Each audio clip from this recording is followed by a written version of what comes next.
पिता ने अपने बेटे को एक समुद्री हाथी में बदल दिया। फिर वह अपने बेटे को पानी में खींच ले गया। वह देखना चाहता था कि उसका बेटा, जिसके पास अब कोई अंग नहीं था, तैर सकता है या नहीं। उसका बेटा जिंदा रहने के लिए बेतहाशा तैरने लगा। जब वह पानी में डूबा तो उसने किसी को देखा जो उसकी तरह समुद्री हाथी में बदला हुआ था। पता चला कि यह पहली बार नहीं था जब पिता ने ऐसा किया हो। 3 दिन पहले पिता ने अपने बेटे को समुद्री हाथी में बदलने के लिए मनाया था और वादा किया था कि वह उसे फिर से इंसान बना देगा। लेकिन पानी में अपने मृत बेटे को देखकर उसे एहसास हुआ कि सब खत्म हो गया। फिर वह पानी से बाहर निकला और पिता से विनती की कि वह खुद को फिर से इंसान बना दे। पिता को भी पछतावा हुआ क्योंकि वह अभी तक इंसान बनने का तरीका नहीं ढूंढ पाया था। बेटे ने यह बात सुनी और रोने लगा। पिता ने उसे ढांढस बंधाया। अब मैं जो कर सकता हूं वो है तुम्हें समुद्री हाथी की तरह तैरना सिखाना। मेरे बिना भी तुम समुद्र में जाकर मछली पकड़ सको और खा सको।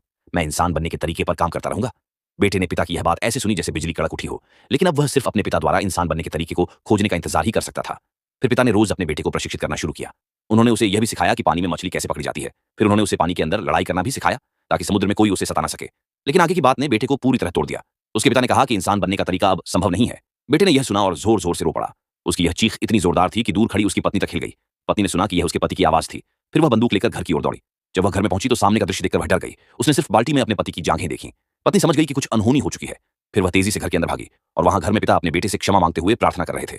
बेटे ने पिता को यह कहते सुना कि वह अब इंसान नहीं बन सकता। दुख और निराशा से लेकर क्रोध तक की भावनाओं में डूबा बेटा अपना आपा खो बैठा। फिर उसने अपने पिता को समुद्र में ही दांतों से चीर डाला।